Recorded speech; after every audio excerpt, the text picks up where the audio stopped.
The fact that these actresses, at least the three, and I don't know about Judy Greer. I think she might be a little younger, but they were all in their mid to late 20s playing teenagers, and I usually am driven crazy by that. But in this movie, that's the point. They're not teenagers. These are like grown ass women in total charge of themselves and their bodies and their personas.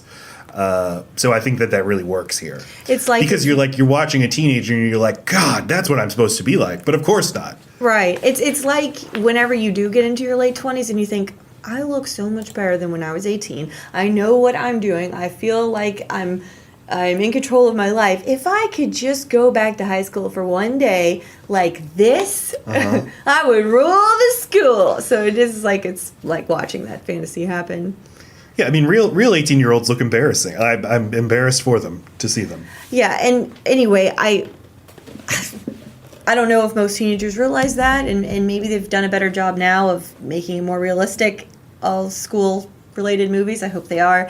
But anyway, it definitely, things like that made me feel pressure to be more okay with sex. I was already sexually active by that time, but I wasn't, like, into it. You know, it was just what I thought I had. I just had one boyfriend, and that's what the girls were doing. Sure. So I would have been fascinated. And I would have just studied this movie. I probably watched it on repeat just to be like, what am I missing here? Mm-hmm. I don't want to kill anyone. That's interesting. Do you think it's cult status comes from that or something else? Is it, because I was saying earlier there's a history of these weird teen comedies that mix in these weird macabre elements, horror movie elements, but they're satire, they're over the top. They're camp. Jennifer's Body is maybe this. Yeah, okay, welcome to the Dollhouse. Mm-hmm. And what is it that people are like so drawn to? I guess it's just heightened. This is my existence, but like so heightened. That for me, it was definitely okay. Even perfect people have problems. But it is just studying, like, well, if I did have money, what would I do with it? Do I look like that? No. Am I fern? Not really. I don't know. I was studying other teenage girls that seemed to have a completely different experience from life than I did. And but Welcome to the Dollhouse would also have been something I watched out of sexual curiosity. I love Welcome to the Dollhouse. Jawbreaker. We have our clique of really popular girls. We have McGowan, what's her character's name? Courtney. Shane. Courtney. We have Marcy, and that's Julie Benz. The dumb one. And we have Julie, Rebecca Gayheart. Mm-hmm. The nice one. I feel like that name also lurked in my life as a teenager, probably just because it had Gayheart. But like as I now try to like look, how do I know this person? I can't really. Don't leave me in suspense. I can't really tell what it was. I don't know. I was trying to figure it out too. Like she's completely familiar, but what the hell did I see her in? Well, she was as a 15-year-old in a romantic relationship with adult Brett Ratner, the scumbag director of Rush Hour. Where did they meet? Rush Hour? In like Hollywood. I mean, was she on a movie of his? I don't remember the details. Just tell me her filmography, goddammit. All right, let me pull it up. She appeared in Brett Ratner's New York University short film Whatever Happened to Mason Reese, starring Mason Reese. Also appeared in the Ratner-directed music video Nuttin' But Love, performed by Heavy D and the Boys. Fantastic. All right, so great filmography. Yeah. She was the star of Urban Legend. That's it. She was in, and then she's just been like a steady actor ever since. That's it. That's what it was. Okay. Urban Legend. In movies, some straight to video, some TV. But she was in Once Upon a Time in Hollywood. She was Brad Pitt's wife that he probably kills on a boat. She's in like 10 seconds, but she's very funny. I watched the scene yesterday just to be like, oh yeah, that is her. We need to watch that again. It's so good, yeah. Okay. Julie Benz was a very, very accomplished TV actress. She's on Dexter's wife. On. We're talking about Marcy? No, the other one. Marcy, Julie Benz. There's no other one. Okay. Yeah. Rebecca Gayheart is Julie. She's the good one, right? That's the one we were just talking about. Okay. Mm-hmm. And then finally we have Fern Mayo. is Judy Greer. What's wrong now? She's an interesting one to choose to be that role, because it was such a trope during that time to put a shit wig and some ugly clothes and maybe glasses. They didn't give her glasses, I'll give them that, on someone who's already pretty and then reveal her beauty. But they did still kind of pick someone I wouldn't say is conventionally hot. Mm-hmm. They did a good job. She's got a great body, but I don't know, her neck and face aren't really doing it for me. Oh, that's mean. Yep. But she's had like a great career as a character actress. Yes. Always very funny. It's not always look at this bombshell. But that's where I love her, is right there. They make her too much of a dick in this movie, but I mean, I think. Sorry. Works. I think she's outstanding. Yeah, I think she works as the heel. She works as the whole thing. She and McGowan. There was like the scene where they're in the bathroom going at each other, talking to each other about how they're going to destroy each other. I was like, I want to stand up and applaud. This is so good. These two right here. Really enjoyed that part. Yes, just so fucking over the top. These girls, they have a tradition where they kidnap their best, kidnap each other. The beginning of the movie, okay. So Darren Stein, the writer-director, said that he remembered this trend in the 80s of girls in junior high, he said, doing this to each other. It sounds which is insane. Awful. So on your birthday, they pretend kidnap you, only I guess each year they have to do it a little bit bigger and a little bit more surprisingly, because how the fuck do you get away with it every single time? And they strip her into her underwear, but before putting duct tape over her mouth, Rose McGowan shoves the biggest jawbreaker into her esophagus, and she dies in the trunk. And then they realize this at a pancake house, and they immediately hatch a plan. Like, there's this, okay, here's what we're gonna do. She's dead. All right, we're all gonna need to get right the fuck over that. Dead with a D, EEAD. And I'm just saying, Rose was on it, and Marcy also down to clown immediately. It's kind of takes no time. You have to execute this to keep up the tone of the movie, which right. is like, yeah, we killed somebody, and like we're gonna be sort of jokey about it. Like, what's the big deal? Or at least the main one, Courtney, is going to be that way. And if you can pull that off, then the movie will totally work. I don't know that it totally does. It seemed a little rushed to me. I don't feel like the tone. It's hard to like litigate this, but I feel like the director, one of his first movies, maybe if he were older, he would have had a better handle on how to sort of just maintain the right tone and energy for this kind of premise. And maybe what's so disjointed is you don't get to see the dynamic of the four of them when she's alive, so you don't know how that four would have ever worked. But with the sycophantic following idiot personality of Marcy, I can picture her in whatever group she's going to go, whichever way the wind blows. But I mean, Rose McGowan's character is so mean and evil, and then they paint the dead woman. Why can't I think of her name? Liz. Yeah. Liz Purr. As just this fucking angel in heaven walking on air, and then you've got Julie, who seems like an angel in heaven walking on air. So why they were all forever friends? But I guess lots of people find themselves in weird friend dynamics where like there's glue, and when there's not that connecting person in the group, you just have the two people who are like auxiliary people to that connector person. You find like you don't have anything to talk about, but the whole school sees you as best friends. It's like there were so many things in this movie that made me like remember, like, oh yeah, that was kind of how it was in high school. Like, there's just gravity that's making these people go together, even if they're not actually like, they wouldn't be friends on the merits, right? But they look like this and dress like this, so they have to be. Why can't I think of Beyonce's husband?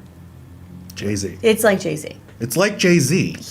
When he would see a threat coming, a talent that could impede with his business, he just brought him onto his label. He had foresight to just bring him in. So I could see... It's like Microsoft. You're just going to buy the competition. I could see Rose McGowan's character being, pragmatic enough to be like, I either I either make Liz Purr my fake best friend, or as to the extent that a sociopath can have a best friend, so that she's not a problem, she's an asset. I'm going to use this nice beauty, and I'm going to be the bitchy one, because I was going to be that anyway. Yeah, and when they kill Liz and then Fern stumbles upon the dead body, you can see how quickly Courtney comes up with, hey, listen, we'll make a deal with you. It's like she has it all. She can very, very quickly come up with a solution here. Right. I'll neutralize this threat by bringing it in under my control. Use my powers to also control you with. Let me make you an accessory real fast. And this was the most interesting thing about the movie, I think, was the way that you can take Fern, who is presented as a good girl, but also like she's just a good person, or she's supposed to be maybe not. But she's obsessive and weird too. Like there is something very off-putting about how into Liz Purr she is. Yeah, she seems like she's in love with Liz and is so awkward about it. Is rehearsing what she's going to say to her as she brings her homework. Mm-hmm. But the idea that the power of being accepted by the popular kids is so irrepressible that it'll even suck in somebody like her, which that was the thing that really interested me. And then and Rose McGowan's ability to like make a Frankenstein or make like a Pygmalion. Like I can create. You're my creation. I will create you. I will control you to show how powerful I am. Well, and what a god I am. And I have a backup plan in the back of my mind the entire time of exactly how to destroy you. Mm-hmm. Should my monster grow too big for its britches, which she quickly does. All of this happens in like a week and a half's time. And I sort of wish the movie did more with that to show, and then how she could. She adopts this new persona, Violet, and just acts like she's a brand new person at school. She has a new name, and the teachers are talking about whatever happened to Fern. She hasn't been in school in days, so I guess she has a passport or something, right. And she's registered a new identity. It's a super confusing part of the movie. Yeah, I kind of like that they How just did she brushed register for school so quick? Why she keep sitting in Fern's spot? Yeah, it's just, but it's like a sort of Superman Clark Kent thing where it's like, well, Clark Kent is just Superman with glasses, but nobody figures it out because it's like, well, Clark Kent sucks. Why do they share a car? He can't be Superman. He's an idiot. This can't be Fern. Look at her. All the paperwork it would take to really figure this out. She says she's Violet. She's Violet. The way that they ruin Violet is just by putting up pictures of her, so showing that she's Fern, and this ruins her. That's enough. And I did know people like that in high school, like who in junior high were nerdy and maybe like a little overweight and wore glasses and stuff. Mm-hmm. But then in the intervening years, get contacts, lose some weight, get braces, and then suddenly they're presented. I'm no longer David. I'm Dave. They changed their name. You kind of had to ignore their history, and if you remembered. It's like just sort of if you could raise everybody's consciousness, like, no, man, Dave is just David from junior high. That would ruin him. He peed down the slide. Yeah. Come on, I was 7.5. So I really like that stuff. I don't care that much about like Pam Grier is a detective who comes in. She's put on the case. You think that she's a hard ass. She's a hard ass, but then she's not. And she buys the other story really fast. She does. All they did was have... Okay, so Courtney's character then lures a guy in a bar to go have sex on Liz's bed to make it look like Liz's death happened in that bed and was rape. So this is Marilyn Manson's cameo. He comes and grossly has sex. You know what's weird about Marilyn Manson? In that all he has to do to look completely different from how you picture him, and to look even more creepy, grow eyebrows. That's all he's ever missing. He's always 2 eyebrows away from being even scarier. You're saying he gets the eyebrows and then becomes scarier? Because he's so creepy with them. Oh, okay. It's like when he shaves them off, the rest of his alien face makes total sense. Like, be alien or don't be half and half. Will. Anyway, so he also has a handlebar mustache in this movie, just extra grossness. So her whole plan is we'll fuck and spread fuck juice all over the top of Liz Purr's bed, and then... And they do. We see the fuck juice. You know, they actually had a super graphic sex scene between her and Marilyn Manson that they cut out because they didn't want the NC-17 rating. I couldn't believe that the sex scene where she makes her boyfriend deep throat the popsicle, I could not believe that was in the movie. Really? Didn't that seem like, it seems crazy that they would allow that into an R-rated movie. Seems super, I think I was Super chaste. Seems super innocent. They're always having people eat hot dogs and bananas in a sexual way. Why can't a fucking guy do it, you sexist prick? Because for 1999 to basically, all right, we don't have we don't have to unpack this ball totally. gag Liz and kill her in the beginning of the movie. Because that's not our sexual. material. Any kink is sexual. Any bondage can be fetishized. Yes, but You're the kidnapping sex- is not. Listen, I think all men should deep throat popsicles. I'm shocked that they were allowed to get away with that in 1999. All right. You're supposed to be. She's basically saying like, "Hey, suck a dick." Yeah, got it. And it works for me. And they show him, and I couldn't believe. Kudos to them for getting away with it. I'm surprised that the Motion Picture Association of America allowed it on screen. Well, maybe they had the ravenous sex scene so that they could pretend that was a bargaining chip. Okay, we'll take off the sexy sex scene, keeping the popsicle though. You know, which is a classic they move. anchored. That's how Martin Scorsese gets R ratings. Scorsese, he instead of NC-17, he's like in this scene in Casino, Frank Vincent just beheads a man, and you just see it. And we actually took a man and beheaded him, a real man. He wanted so please give us an R. And the MPA is like, no, God, no. It's like, fine, we'll lose the beheading. And they're like, all right, great, R. And then he's like, ha ha ha. Never meant to have the beheading. Yep. You get it? It's classic anchoring. Attorneys do it all the time. That's what it's called? Yep. I didn't know there was a name for it. Mm-hmm. Anchoring. You want to tell us about it?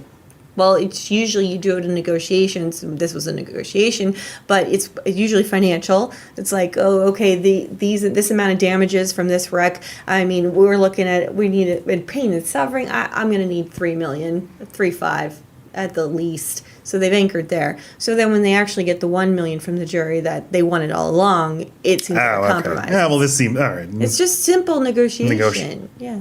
It's like the art of the deal, is what you're saying. It's just psychology, you fucking idiot. Who I love. Sorry.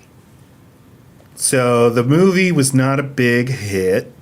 Right. We covered that. The oral history that I read on Vice, which is very good, we'll link to it. They all seem a little bitter. 'Cause a few years later, Mean Girls comes along. I've not seen Mean Girls. Everyone says it's great. But apparently it has kind of a very similar It does. vibe. But it's super funny. It's its own thing completely. Like, of course, everyone's like, oh, Heathers, oh, Jawbreaker. But what Jawbreaker didn't do was take on a life of its own. Not really. Not enough. Mean Girls becomes this completely other, endearing, super funny. But it's not like... It explores other relationships in the movie that are interesting. It develops other things outside of the clique that are interesting. It doesn't have a murder, right? It has no and it bondage or there's guy like sucking a dildo. there's like teacher development that's interesting. There's parents in it that hold your attention. There, like it becomes something more than what this basic plot is.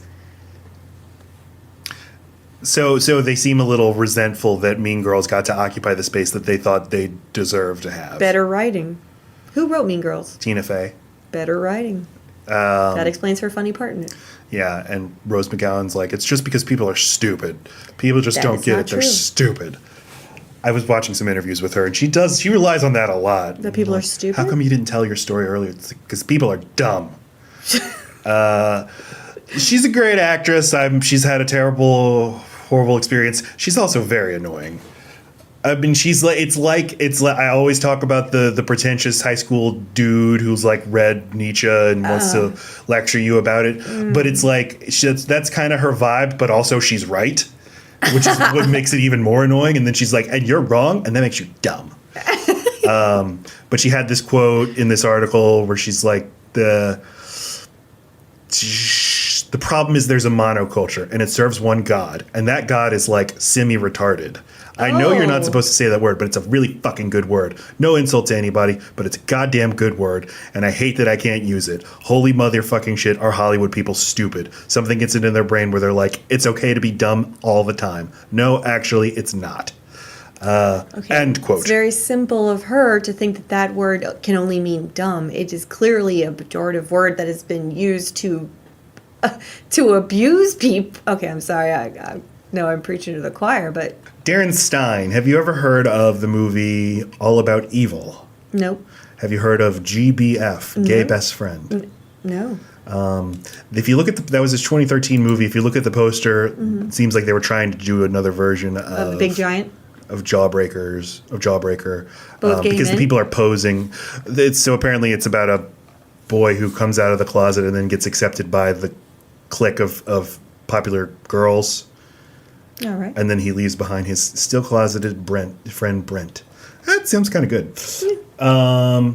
I don't know. What did you think about this movie this time, Jawbreaker? Totally watchable. I love how fast it goes by too. So you like it? It holds up totally. Yeah, there's not a lot of resistance in the, it's got all your classic moments and it gets on with it. It's fun to look at. The outfits they still hold up. They're classically beautiful outfits. I hate that I care about that part so much, but it really does make the whole Well, it's a thing big fun part to of watch. it. Yeah.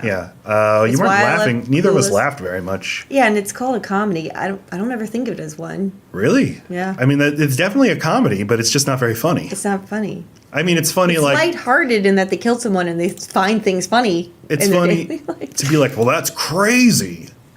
That's funny. Like that's peculiar. No, I don't think there's a real spot for it. It's a comedy that's not funny. I feel like I missed something there, but Pam Grier, I was gonna say she's playing the detective. I wanted her to be more like the person from the real world coming into this movie and investigating right. these girls and being like, what the fuck is What are going you on with this wearing? movie? Right. Yeah. Like, why are you even dressed like that? And yeah, that would have made it more interesting. So the Roger Ebert gave it, 1.5 stars. He's like, this movie has no morals. What's happening to society? That's what he said. Basically. That's the point. Yeah, Roger. he's this like counterculture icon from the '60s Okay. now, and he's like, Things are going cuckoo bananas. yeah, and he's like, I've never seen a movie where they stone a girl with corsages at prom. Okay. Like that's why it's great. I mean, And that's that not a part- great movie, but that part's great.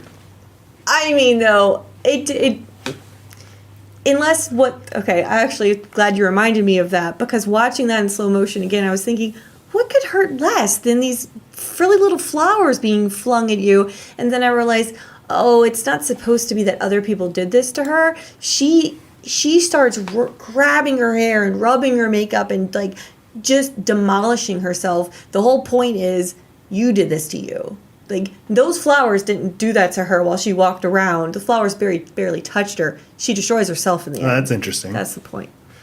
And like Rose McGowan now has a trademark bald head look. It's kind of she is in that moment like I'm leaving this body that has served me so well. That makes sense. She wants attention on her own merits. And I mean, it must be frustrating to be good looking and never sure if people are being nice to you or listening to you for your money or for your looks or whatever. I wouldn't know. I don't have either of those things. I was reading some of her memoir, Brave, and she talked about how when she went into the meeting with Harvey Weinstein where she got assaulted, she was like excited to meet with him and show him like I'm not just some pretty actress, like I'm smart, I'm funny, I'm interesting, and how devastated she was that it turned out the way it did for a number of reasons, but that was who she was. Like I look like this, but I'm smart. I have things to say. And she based her character. She said that her inspiration for the character came from this film noir, Leave Her to Heaven, from the 40s. Yeah. So it's like, not a lot of I knew you'd get a boner for that shit. young people were thinking about things like that. So that's Jawbreaker. There it is. And I think it just doesn't totally work for me. There's a lot of stuff I really like. I love that The they stone her with soundtrack's good. corsages. Of course I love the soundtrack.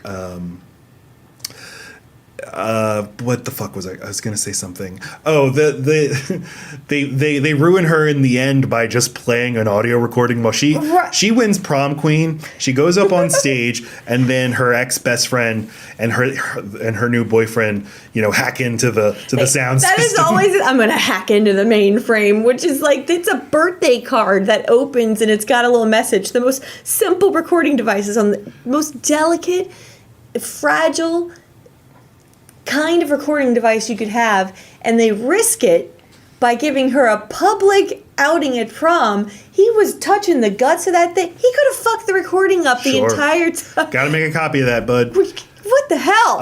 And the recording just is like, I killed her. Like I killed her, or something. I killed the Queen Dream. And they play that on repeat, and that makes everybody turn. It only took one person. I hope that they meant it to be.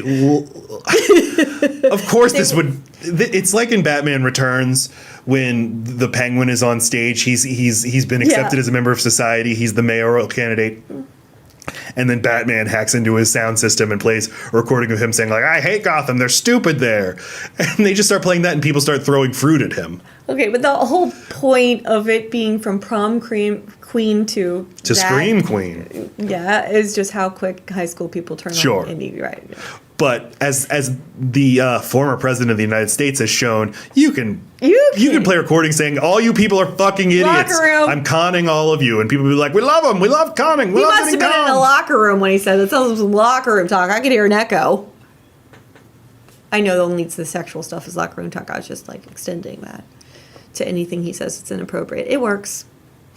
So how would you rank? How would you order Heathers, Mean Girls, and Jawbreaker? Well, like I said, I wanted to watch Heathers before we did this, so I could have that in there. Yeah. But Mean Girls is definitely first. And really? Yeah, and then Heathers, and then Jawbreaker. Oh. Well, I really like this movie, though. You just gave me two other good movies. Why did I not pick Mean Girls? Yeah. Because I think it's probably less interesting to talk about. Because that is why I kind of get stuck on these cult classic movies. They feel like they're yours. Yeah, like I'm championing them. Yeah. I feel like I know them and other people may not. Jawbreaker didn't feel like that. I didn't realize it was one of them, but now it seems obvious. Serial Mom I knew was my little baby cult classic, and Welcome to Dollhouse. Those were always my little feelers to see what kind of person I'm talking to. This is a little later than when your movies usually come, 99. Yeah. I think the most recent movie you picked was Yaya Sisterhood, which is like 02. Well, that's why I didn't want to do Mean Girls. I felt like it was too recent. But that's what it would have been interesting. I wish we were doing that. What year is it? 2004. I mean, we could still do it. Yeah. I wonder. I'm just trying to think what other movies came out around that time that maybe like.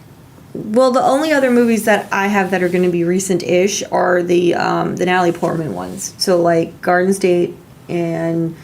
Where the Heart Is. Yeah, Where the Heart Is. Which I would do before Garden State because it's more interesting. I've heard nothing but people making fun of Garden State, so I guess it would be interesting to see it.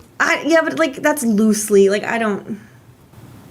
It's like my best friend's load bearing beam, so like I adopted it as mine. Well, let's get her on or him.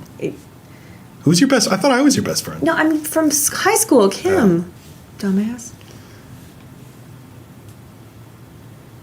Wait, there's another one. One where she's like named America or something. That's not it. Or is that Where the Heart Is? But then there's the other one where Susan Sarandon's her mom. That one Stepmom? I like. No, her mom. Stepmom? No. I just thought I could see the VHS cover of Susan Sarandon and Natalie Portman. It's called Stepmom. No, it's and not. It's like, I'm your stepmom. What if there was a stepmom? That's the premise. No, it's not.